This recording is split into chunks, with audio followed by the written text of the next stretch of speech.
Hello friends, सबसे पहले नमस्कार। कैसे हैं आप लोग? आशा करता हूँ कि आप लोग सब अच्छे होंगे, शानदार होंगे। और कल ही मतलब ग्रुप डी का रिजल्ट आया और उसमें मेरे बहुत से अनएक्सपेक्टेड हो गए दोस्तों। मैंने कोलकाता जोन से फॉर्म भरा था, पर्सनली मेरे नेगेटिव मार्किंग हुए। वही सब चीज़ को लेकर के मैंने जब आज ALP CBT 2 का मॉक टेस्ट लगाया तो उसके असर कहीं ना कहीं मुझे इसमें देखने को मिले और मेरे मार्क्स बहुत कम आए। तो वही सब चीज़ के बारे में डिस्कस करने वाला हूँ। तो वीडियो में अपने तो सबसे पहले चैनल को सब्सक्राइब कर लीजिएगा और वीडियो में अंत तक बने रहिएगा दोस्तों। तब मैं जो भी जानकारी दूंगा वो आपको मतलब अच्छे से समझ में आएगा कि मतलब मेरे स्पेशली मेरे साथ क्या हुआ। तो चलिए स्टार्ट करते हैं। सबसे पहले ये देखिए मेरे स्कोर कार्ड है, मतलब जो आंसर की के टाइम आए थे उसमें मेरे 77.69 मार्क्स थे।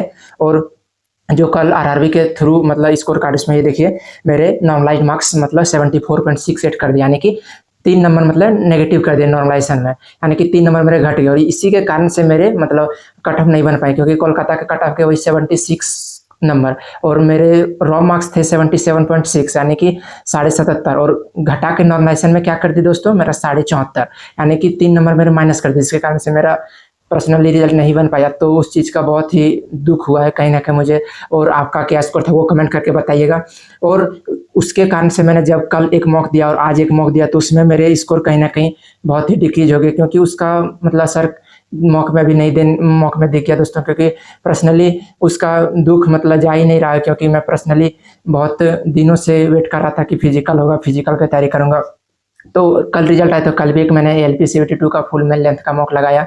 तो सबसे पहले बात करते हैं कि जो ALP का जो कंफर्मेशन डेट आ चुका है, यानी कि CBT 2 का डेट भी कंफर्म आ चुका है रेलवे की तरफ से। 28 जुलाई को होना है, यानी कि 26 से 27 दिन बचे हैं।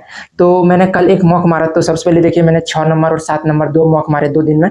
तो सबसे पहले फुल टेस्ट 6 का बात करता हूँ। तो 6 में मेरे क्या स्कोर थे देखिए। मैंने ओवरऑल अटेम्प्ट किए थे पार्ट ए में 84 में से मेरे 72 राइट और 22 रॉन्ग हो गए दोस्तों। कहीं ना कहीं मतलब वो जो रिजल्ट है उसके बाद से मन ही नहीं कर रहा मारने का, तो मैंने जस्ट ऐसे ही मारा तो बहुत ज़्यादा गलत हो गया। पर्सनली मार्क्स भी मतलब बहुत कम आए। ये देखिए मेरे 64.74 बने, परसेंटाइल मात्र 87% बनाया है। और पार्ट बी यानी ट्रेड का बात करें तो मेरे पार्ट बी में मतलब 63 मारे थे, उसमें से मेरे 43 राइट है 20 रॉन्ग है, यानी कि इसमें ऑलमोस्ट मतलब 36 नंबर के आसपास, 35-6 नंबर के आसपास, यानी कि इसमें मैं पास हूँ। और पार्ट ए में बहुत ही गंदा मार्क्स आया दोस्तों, 64 में तो दूर दूर तक होने वाला नहीं है, क्योंकि जब से ग्रुप डी का आया तब से कहीं ना कहीं मतलब ALP में देखने को मिले। एक और मैंने मॉक लगाई देखिए, मॉक नंबर 7 मतलब टेक्स्ट बुक का जो मॉक नंबर 7, इसमें मेरे क्या स्कोर है 64। इसमें भी 64 मार्क्स आए दोस्तों। इसमें से मैंने 88 राइट अटेम्प्ट किए थे, उसमें से मेरे 70 राइट थे और 18 रॉन्ग थे, यानी कि वही 64 मार्क्स बने। और पार्ट बी में मतलब मैंने 56 मारे थे, उसमें से मेरे 41 राइट है 15 रॉन्ग, यानी कि पार्ट बी में तो मैं पास हूँ, मेरा फिटर ट्रेड है, मैं पास हूँ। और मैंने रांची जोन से फॉर्म भरा इस बार, तो इतना में से कहीं ना कहीं में दूर दूर तक नहीं होने वाला है। इसका मेन कारण है दोस्तों कि जो कल जो रिजल्ट आया ग्रुप डी के, उसमें कहीं ना कहीं मतलब बहुत ही डिमोटिवेट कर दिया।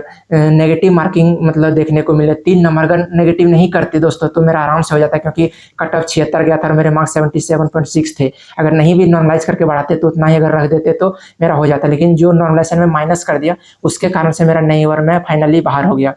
तो रेलवे का जो इस टाइप से कर रहे दोस्तों बहुत ही बुरा कर रहे हैं। मतलब किसी के मार्क्स घटा दे रहे हैं तो किसी के बढ़ा दे रहे हैं। नहीं बढ़ाना तो मत बढ़ाओ, लेकिन घटाना भी नहीं चाहिए।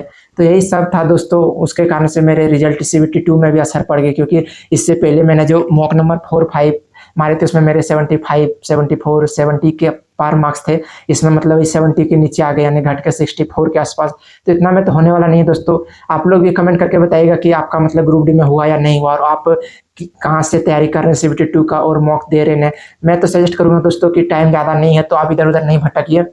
जो भी समय है, जो भी 25, 26, 27 दिन है, उसमें से आप बेस्ट रिवीजन कीजिए। नया चीज़ आपको कुछ नहीं पढ़ना है, जो आपने पहले पढ़ लिया उसी को बार बार रिवीजन कीजिए और मॉक देते रहिए। 2-3 दिन के अंतराल पर मॉक दीजिए। ट्रेड को भी आपका जो कोई सा भी ट्रेड है, फिटर हो, टर्नर हो, डीजल मैकेनिक हो, इलेक्ट्रॉनिक मैकेनिक हो, कोई सा भी हो, आप उसको मतलब रिवीजन करते रहिए और उसका मॉक देते रहिए। अगर टेक्स्ट बुक पर सारा मॉक आप दे के खत्म कर दिए तो साइंस मैग्नेट प्लेटफॉर्म पे जो नीरज सर दिए उसमें आप जा करके दीजिए। अगर वहाँ भी दे के खत्म कर दिए तो आप मतलब रिवीजन करते रहिए और देखिए कि जो बहुत दिन पहले मॉक मारे थे उसमें देखिए कि कहाँ पे गलती कर रहे थे, उसको आप इम्प्रूव करिए। तो यही था जानकारी दोस्तों। और आप अपना ग्रुप डी का रिजल्ट को लेकर के जरूर बताइएगा कि आपका हुआ या नहीं हुआ। मेरा तो पर्सनली नहीं हुआ दोस्तों।